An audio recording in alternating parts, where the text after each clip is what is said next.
बड़ी खबर जालौन से भी है, जहां पर अल्पसंख्यक कल्याण मंत्री दानिश अब्बास का बड़ा बयान सामने आया है। भाजपा सरकार में अल्पसंख्यकों का लगातार विकास हो रहा है, ये उन्होंने कहा कि पटना में विपक्षी दलों की बैठक फ्लॉप साबित हुई है। निकाय चुनाव में भी भाजपा ने मुसलमानों का ख्याल रखा है। तो दानिश आजाद अंसारी जालौन पहुंचे थे और उस दौरान उन्होंने बातें कही हैं। उन्होंने कहा कि भाजपा सरकार में अल्पसंख्यकों का लगातार विकास हो रहा है, पटना में विपक्षी दलों की बैठक फ्लॉप साबित हुई है। देखिए, भारतीय जनता पार्टी, हमारी मोदी सरकार, योगी सरकार किसी को भी रिझाने के नियत से राजनीति नहीं करती। मुस्लिम समाज का विकास हो, मुस्लिम समाज तरक्की से जुड़े, इस नियत से लगातार हमारी सरकार काम कर रही है।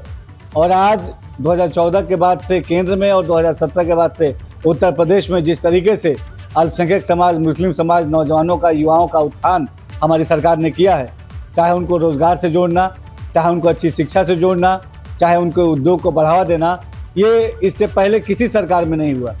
बिहार में जो गठबंधन के नियत से जो विपक्षी दल एकजुट हुए, वो टोटल फ्लॉप शो साबित हुआ। उत्तर प्रदेश से ही वहाँ आप देखिए कि कई सारे जो विपक्षी दल है वहाँ मौजूद नहीं थे, देश के भी कई विपक्षी दल वहाँ मौजूद नहीं थे। तो वो कुछ सीमित लोगों का एक वो गठबंधन है। उनका नियत क्या है? उनकी नियत केवल और केवल सत्ता की कुर्सी हथियाना है। देश की, प्रदेश की विकास से उन्हें कोई मतलब नहीं है। देश के और प्रदेश के जनता की सेवा से उन्हें कोई मतलब नहीं है। देश के उत्थान से उन्हें कोई मतलब नहीं है। उनका केवल मकसद है कि हमारे प्रधानमंत्री नरेंद्र मोदी जी जो गरीबों की, बेसहारों की, दलित की, पिछड़ों की, पासमानदा समाज की जो बात करते हैं, जो आवाज़ उठाते हैं, उस आवाज़ को दबाने के मकसद से ये गठबंधन तैयार हो रहा है। सीएम योगी आदित्यनाथ ने नोएडा में करोड़ों की विकास परियोजनाओं का शिलान्यास और लोकार्पण किया। इस दौरान मुख्यमंत्री ने जनसभा को संबोधित किया। मुख्यमंत्री ने कहा कि पीएम मोदी के नेतृत्व में देश का लगातार विकास हो रहा है और देश आगे बढ़ रहा है। इस दौरान सीएम योगी ने केंद्र सरकार की 9 साल की उपलब्धियां भी गिनाई।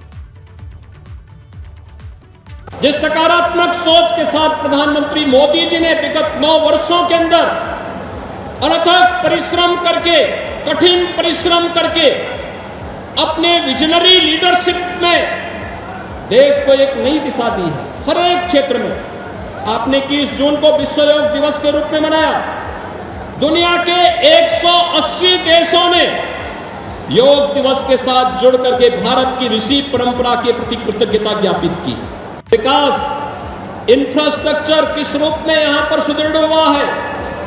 पहले लोग दिल्ली में रहते थे, नोएडा, ग्रेटर नोएडा आने में संकोच करते थे क्योंकि वहां का इंफ्रास्ट्रक्चर अच्छा था, वहां की सुविधाएं अच्छी थी। यहां खराब था, यहां के बारे में लोगों की धारणाएं खराब थी। लेकिन आज बदल चुकी स्थितियां 6 वर्ष के अंदर ही एक सामूहिक प्रयास का परिणाम है कि आज गौतम बुद्ध नगर में दिल्ली से भी लोग आना चाहते हैं, देश से भी आना चाहते हैं, दुनिया से भी लोग आना चाहते हैं। पिछले दिनों हम आए थे, देश के बड़े डाटा सेंटर का हम लोगों ने यहां लोकार्पण किया था और आज देश के एक बड़े रोबोटिक सेंटर का भी उद्घाटन यहां पे इसके बाद कार्यक्रम में होने जा रहा है। भाइयों बहनों, सत्र के पहले मैं सोच रहा था, मेरे लगातार पिछले कुछ दिनों में कार्यक्रम थे। मैं बलरामपुर जिले में जो एस्पिरेशनल जिला है वहां गया था। अभी 3 दिन पहले बलरामपुर, अंबेडकर नगर, बलिया, गोरखपुर, इन जनपदों में मैं गया था। बड़ी गर्मी थी, लेकिन जब मैं पश्चिमी उत्तर प्रदेश की तरफ आ रहा था तो मुझे लगा कि वहां भी इतनी भीषण गर्मी होगी। लेकिन आज देखिए मौसम की कितनी बड़ी कृपा। जैसे माफिया उत्तर प्रदेश में ठंडे हो गए, वैसे मौसम भी ठंडा हो गया है। मुझे सुबह बताया गया, मैं रात्रि को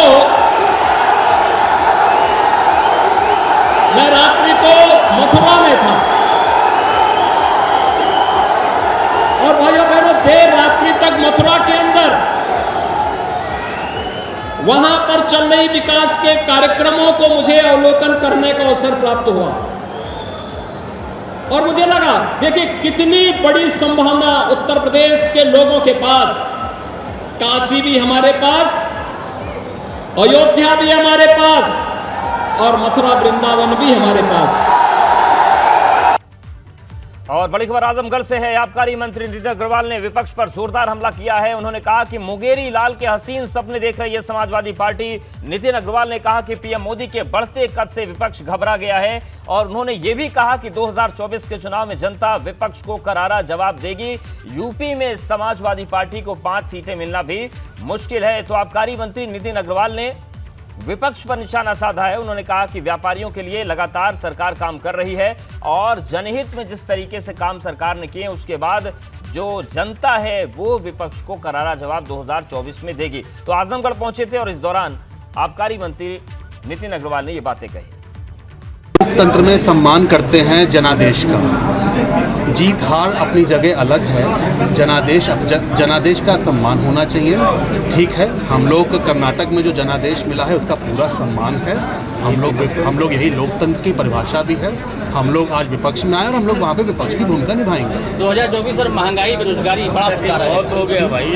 देखिए ऐसा है, आज देश की सरकार जिस तरीके से देश के गरीबों की सेवा करने का काम कर रही है और जिस तरीके से जो योजनाएं चलाने का काम कर रही है, हम उन मुद्दों को लेकर देश सरकार पब्लिक के बीच में जा रहे हैं। चाहे वो लॉ एंड ऑर्डर की बात हो, चाहे वो विकास की योजनाओं की बात हो, चाहे वो देश के गरीबों को जोड़ने की बात हो, विकास की धारा में जोड़ने की बात हो, हम उस मुद्दे को लेकर आने वाले चुनाव में जाएंगे।